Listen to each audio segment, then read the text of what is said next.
നമസ്കാരം. ചാനൽ 5+ലേക്ക് സ്വാഗതം. ഞാൻ നാസർ ബേപ്പൂർ. ആരോഗ്യരംഗത്തെ ലോകത്തിലെ തന്നെ ഏറ്റവും വലിയ മേളകളിലൊന്നാണ് ദുബൈയിൽ വർഷം തോറും നടക്കുന്ന അറബ് ഹെൽത്ത്. ഇത് 50ാമത് അറബ് ഹെൽത്ത്. അതിന് നാൾ വഴികളിലൂടെ ഒരു സഞ്ചാരമാകാം ഇപ്പോൾ. വികസനത്തിൻ്റെ കാര്യത്തിൽ എല്ലാ മേഖലയിലും വിസ്മയകരമായ നേട്ടങ്ങൾ കൈവരിച്ച രാജ്യമാണ് UAE, പ്രത്യേകിച്ചും ദുബായ്. ആരോഗ്യരംഗത്തും ദുബായ് ലോകത്തിന് ഇന്ന് മാതൃകയാണ്. അത് ഒരു ചെറിയ കാര്യമല്ല. ഒരു കാലത്ത് ഒരാശുപത്രി പോലും ഇല്ലാതിരുന്ന നാടായിരുന്നു ഇതെന്ന് കേട്ടാൽ ഇന്ന് ആരും അത് വിശ്വസിക്കണമെന്നില്ല. പക്ഷേ യാഥാർത്ഥ്യം അതാണ്. 1943 ദുബായിലെ അൽറാസ് ഭാഗത്ത് ഒരു ചെറിയ ഹെൽത്ത് കെയർ സെന്റർ ആരംഭിക്കുന്നത്. പിന്നീട് 1951 157 കിടക്കകളുള്ള അൽ മക്തൂം ആശുപത്രി ആരംഭിക്കുന്നത്. അന്ന് ദുബായ് ഭരണാധികാരി ഷെയ്ഖ് സായിദ് ബിൻ മക്തൂമാണ്. പിന്നീടാണ് Sheikh Rashid bin Zayed Al Maktoum Dubai ഭരണാധികാരിയാകുന്നത്. അദ്ദേഹത്തിൻ്റെ ആശയമായിരുന്നു ആരോഗ്യരംഗത്തെ വികസനത്തെക്കുറിച്ച് പഠിക്കാൻ ഒരു പ്രദർശനം നടത്തുക എന്നത്. അതാണ് അറബ് ഹെൽത്ത്, മിഡിൽ ഈസ്റ്റിലെ ആദ്യ ആരോഗ്യ സംരക്ഷണ വ്യാപാര പ്രദർശനം. 1975 അറബ് ഹെൽത്തിന് തുടക്കം കുറിച്ചത്. അന്ന് മിഡിൽ ഈസ്റ്റിലെ 40 പ്രദർശകരാണ് ദുബായിൽ ഒത്തുകൂടിയത്. അന്ന് പ്രദർശിപ്പിച്ചത് മെഡിക്കൽ രംഗത്തെ അക്കാലത്തെ ആധുനിക ഉപകരണങ്ങളായിരുന്നു.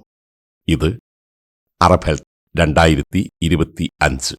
ഇപ്പോൾ അറബ് ഹെൽത്ത് 50ാം വയസ്സിലേക്ക് കടക്കുന്നു. കഴിഞ്ഞ ജനുവരി 27 മുതൽ 30 വരെ ദുബായ് വേൾഡ് ട്രേഡ് സെന്ററിൽ നടന്നത് 50ാമത് അറബ് ഹെൽത്ത്. ആദ്യ അറബ് ഹെൽത്തിൽ വെറും 40 പ്രദർശകരാണ് പങ്കെടുത്തതെങ്കിൽ ഇത്തവണ ഇന്ത്യ ഉൾപ്പെടെ 40 രാജ്യങ്ങളിൽ നിന്നായി 3800 പ്രദർശകരാണ് മേളയിൽ പവലിയനുകൾ തുറന്നത്.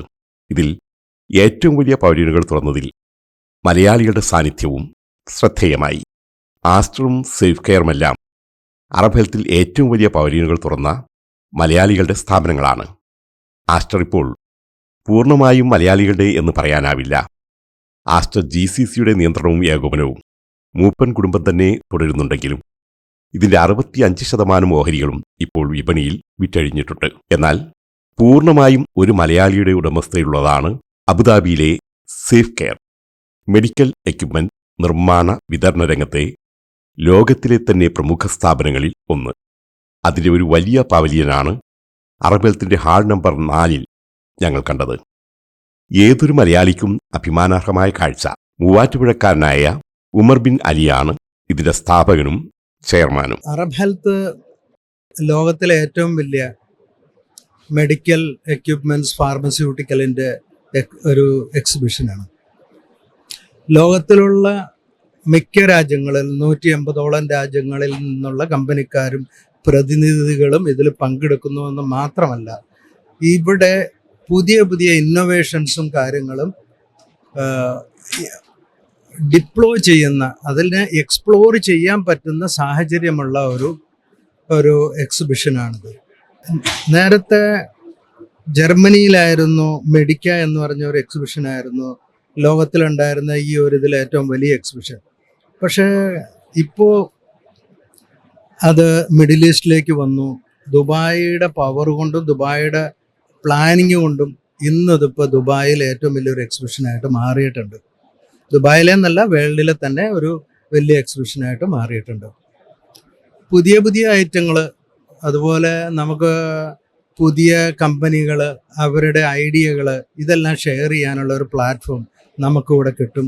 ഒരുപാട് മാനുഫാക്ചേഴ്സ് പല പല രാജ്യങ്ങളിൽ നിന്നുള്ള ആളുകൾ ഇവിടെ വരും, നമ്മളെ മീറ്റ് ചെയ്യും, നമ്മുടെ കസ്റ്റമേഴ്സ് വരും. അവരെല്ലാം കണ്ട് നമ്മളിവിടെ പല ബിസിനസ്സുകൾ ഉറപ്പിക്കാനും കാര്യങ്ങൾക്കും നമുക്ക് ഈ അറബ് ഹെൽത്ത് എക്സിബിഷൻ കൊണ്ട് ഉപയോഗം വരുന്നുണ്ട്. സോ ഹായ് മാം, അറബ് ഹെൽത്തിൻ്റെ 50th ആനിവേഴ്സറിയുടെ ഇവൻറ്റിൽ അറബ് ഹെൽത്തിൻ്റെ കോൺസ്റ്റന്റ് എക്സിബിറ്ററായ സേഫ് കെയർ ഹോൾഡിങ്സിൻ്റെ വൈസ് പ്രസിഡൻ്റായ മാമിന് എന്താ പറയാനുള്ളത്?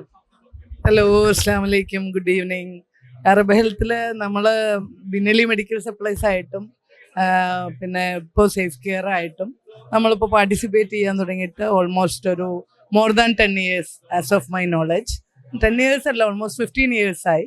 ഇത് അറബ് ഹെൽത്തിൻ്റെ ഒരു 50th ആനിവേഴ്സറി ഇവൻ്റ് ആയിരുന്നു. വളരെ നല്ല ഒരു റെസ്പോൺസ് ആയിരുന്നു, നല്ല ഫുട്ഫോൾ ആയിരുന്നു. ഓൾമോസ്റ്റ് എല്ലാ ദിവസവും നമ്മുടെ ബൂത്തൊക്കെ നല്ല ബിസി ആയിരുന്നു. ബൂത്ത് മാത്രമല്ല, എല്ലാ എല്ലാ എല്ലാ ഹോളുകളിലും നല്ല പാർട്ടിസിപ്പേഷൻ ഉണ്ടായിരുന്നു. നമ്മളെല്ലാ കൊല്ലത്തെയും പോലെ നമ്മൾ ഇക്കൊല്ലവും നന്നായിട്ട് പ്രസൻറ്റ് ചെയ്തു. നമ്മുടെ സ്റ്റാഫും എല്ലാവരും വളരെ നന്നായി തന്നെ എല്ലാം കൈകാര്യം ചെയ്തു. നമ്മുടെ മാർക്കറ്റിംഗ് ആയാലും സെയിൽസ് ആയാലും എല്ലാവരും നന്നായിട്ട് പെർഫോം ചെയ്തിട്ടുണ്ട്. ഇൻഷാ അല്ലാഹ് ഇക്കൊല്ലവും നമുക്ക് പുതിയ കമ്പനികളുമായിട്ട് കോണ്ടാക്റ്റും നമ്മുടെ കറൻറ്റ് എക്സിസ്റ്റിംഗ് വെൻഡേഴ്സ് എല്ലാവരും തന്നെ വന്നു. എല്ലാവരുമായിട്ട് കാണാനും നമ്മുടെ പർച്ചേസേഴ്സ്, നമ്മുടെ കസ്റ്റമേഴ്സ് എല്ലാവരെയും കാണാനും സംസാരിക്കാനും അവരുമായിട്ട് ആശയവിനിമയം നടത്താനും നമുക്ക് നല്ലൊരു ഓപ്പർച്യൂണിറ്റി തന്നെയായിരുന്നു അറബ് ഹെൽത്ത്. മെഡിക്കൽ സോഫ്റ്റ്വെയർ രംഗത്തെ സേഫ് കെയറിന്റെ സ്ഥാപനമാണ് സേഫ് കെയർ ടെക്നോളജീസ്. ഇന്ന് മിഡിൽ ഈസ്റ്റിലെയും ഇന്ത്യയിലെയും പല പ്രമുഖ ആശുപത്രികളിലും ഉപയോഗിക്കുന്നത് സോഫ്റ്റ് കെയർ ടെക്നോളജീസിന്റെ കോർട്ടക്സ് സാങ്കേതികവിദ്യയാണ്. നമ്മൾ സേഫ് കെയർ എന്ന് പറഞ്ഞ കമ്പനി ഇവിടെ തുടങ്ങിയിട്ട് തന്നെ നമ്മൾ ഈ ഹെൽത്ത് കെയർ സെക്ടറിൽ പ്രോപ്പറായിട്ടൊരു സോഫ്റ്റ്വെയർ ഉണ്ടായില്ല.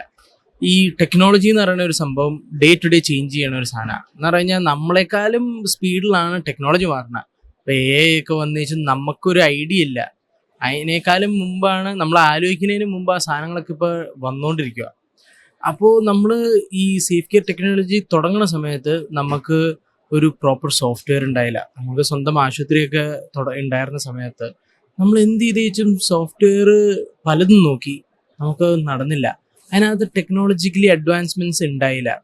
അപ്പോഴാണ് നമ്മൾ തീരുമാനിച്ചത് നമുക്ക് ടൈം ടു ടൈം ടെക്നോളജിയുടെ കൂടെ നിന്ന് ആ ടെക്നോളജി പോണ സ്പീഡിൽ മാക്സിമം ക്യാച്ചപ്പ് ചെയ്ത് അറ്റ്ലീസ്റ്റ് നമുക്കൊരു സോഫ്റ്റ്വെയർ റെഡിയാക്കണം. അങ്ങനെയാണ് ഞങ്ങൾ സോഫ്റ്റ്വെയർ ഉണ്ടാക്കി തന്നെ ഹോസ്പിറ്റൽസും ക്ലിനിക്സും ഫാർമസിക്കും വേണ്ടിയുള്ള.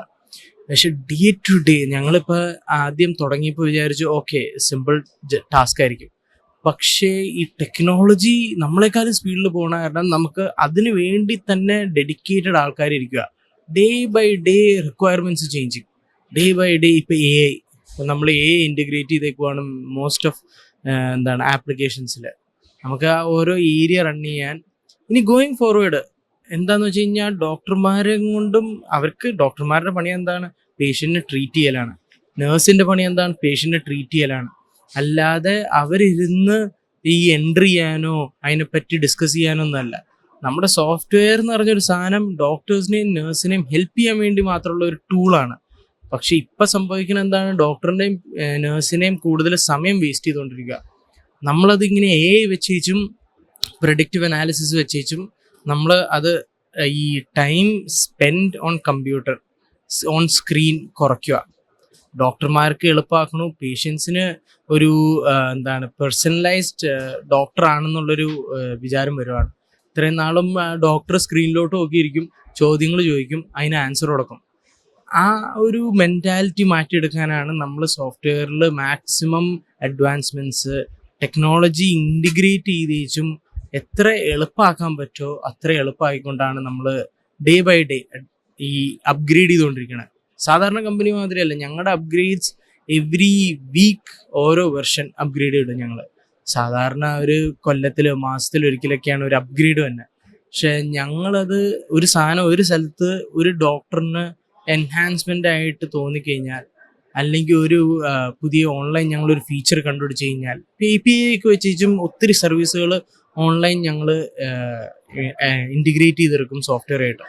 എന്നിട്ട് അത് ഞങ്ങൾ എല്ലാവർക്കും ഫ്രീ ആയിട്ട് ആഡ് ഓൺ അങ്ങോട്ട് ഇട്ട് കൊടുക്കുകയാണ്. എന്നിട്ട് ട്രെയിൻ ചെയ്ത് അവരെയും കൊണ്ട് അത് ഉപയോഗിപ്പിച്ച് അതിൻ്റെ ബെനിഫിറ്റ്സ് അതെങ്ങനെ എൻഹാൻസ് ചെയ്യാം ഇനിയും. ഇതാണ് നമ്മുടെ ഡേ ടു ഡേ ആക്ടിവിറ്റി ശരിക്കും ഈ സേഫ് കെയർ ടെക്നോളജിയിൽ. സേഫ് കെയർ ടെക്നോളജി എന്ന് പറയുമ്പോൾ നമ്മൾ മെയിൻലി കോൺസെൻട്രേറ്റ് ചെയ്യുന്നത് ഹെൽത്ത് കെയർ സെക്ടറാണ്. നമ്മൾ hospital, clinic, pharmacy, tech store ആ ഏരിയയിൽ മാത്രം കോൺസെൻട്രേറ്റ് ചെയ്തുകൊണ്ട് ചെയ്യുന്ന ഒരു സോഫ്റ്റ്വെയർ ബിസിനസ്സാണ്. അത് തന്നെയാണ് അതിൻ്റെ ഒരു ഡിഫറൻസ് എന്ന് പറയുന്നത്. ഞങ്ങൾ വൈഡ് ആയിട്ടുള്ള എല്ലാ ഏരിയാസും ചെയ്യുന്നില്ല, ഹെൽത്ത് കെയർ മാത്രം കോൺസെൻട്രേറ്റ് ചെയ്ത് ചെയ്യുന്നു. നമ്മളിപ്പോൾ AI ആയിട്ട് നോക്കുകയാണെങ്കിൽ നമ്മളിപ്പോൾ മെയിൻ കോൺസെൻട്രേറ്റ് ചെയ്യുന്നത് ഇൻഷുറൻസിൻ്റെ ഒരു മൊഡ്യൂളിലാണ്. ബാക്കി എല്ലാ സോഫ്റ്റ്വെയർസിലും അപ്പോയിൻമെൻറ്റ് രജിസ്ട്രേഷൻ, അപ്പോയിൻമെൻ്റ് എല്ലാം ഉണ്ട്. നമ്മൾ മെയിൻലി കോൺസെൻട്രേറ്റ് ചെയ്യുന്ന ഇൻഷുറൻസ്. അവർ മാക്സിമം ഒരു ക്ലിനിക്കിൻ്റെയോ അല്ലെങ്കിൽ ഹോസ്പിറ്റലിൻ്റെയോ റവന്യൂ എങ്ങനെ കൂട്ടിക്കൊടുക്കാം എന്നുള്ളതാണ് നമ്മൾ മെയിനായിട്ട് ഉദ്ദേശിക്കുന്നത്. ആരോഗ്യ പരിരക്ഷയുടെ സംഗമം എന്നതാണ് ഈ വർഷത്തെ അറബ് ഹെൽത്തിന്റെ പ്രമേയം. ഇപ്പോൾ ജനറൽ ആയിട്ട് പറയുകയാണെങ്കിൽ തന്നെ ദ നമ്പർ ഓഫ് നാഷണാലിറ്റീസ് ഇത് അറ്റൻഡ് ചെയ്യേണ്ടത് തന്നെ ഞാൻ കഴിഞ്ഞ ദിവസം വായിച്ചു that it's exponentially increasing. Like മറ്റേതെന്ന് പറഞ്ഞാൽ ഈ ഒരു മിഡിൽ ഈസ്റ്റേൺ വേൾഡ് മാത്രമായിരുന്നു ആദ്യം തുടങ്ങിയപ്പോൾ ഉണ്ടായിരുന്നത്. പിന്നെ അത് ഒരു may be European and Asian, പിന്നെ യൂറോപ്യൻ ആൻഡ് ഏഷ്യൻ, ഇപ്പം അമേരിക്കൻ ആൻഡ് സദേൺ അമേരിക്കൻ. കഴിഞ്ഞ ദിവസം ഞാൻ കണ്ട ഒരു കമ്പനി, അവർ പെറു അവിടെ നിന്നൊക്കെ വന്നേക്കുന്ന കമ്പനിയാണ്. സോ ഇറ്റ്സ് ലൈക്ക് ഒരു നല്ലൊരു ഓപ്പർച്യൂണിറ്റിയാണ് for companies that are not even in this continent to showcase that and say, okay, we are ready to do business in this part of the world. So അങ്ങനെ ഒരു ഇത് ഞാൻ കണ്ടിട്ടുണ്ട് ആ ഒരു പ്രോഗ്രസ്സിൽ. പിന്നെ പുതിയ ഒരു ആൾക്കാരുടെ ബ്രെയിൻ സ്റ്റോം ചെയ്തിട്ട് പുതിയ ഇന്നോവേഷൻസ് ഒക്കെ കൊണ്ടുവരുന്നുണ്ട്. അതൊക്കെ ഒരു നല്ലൊരു ലേണിംഗ് ഒബ്ജക്റ്റീവാണ്. എന്നെ പോലത്തെ ഒരാൾ എന്ന് പറയുമ്പോൾ ഞാനിപ്പോൾ ന്യൂറോളജിയിൽ എൻ്റെ റെസിഡൻസി ചെയ്യുവാണ് ഫിസിഷ്യനായിട്ട് ഇവിടെ ഗവൺമെൻറ് ഹോസ്പിറ്റലിൽ.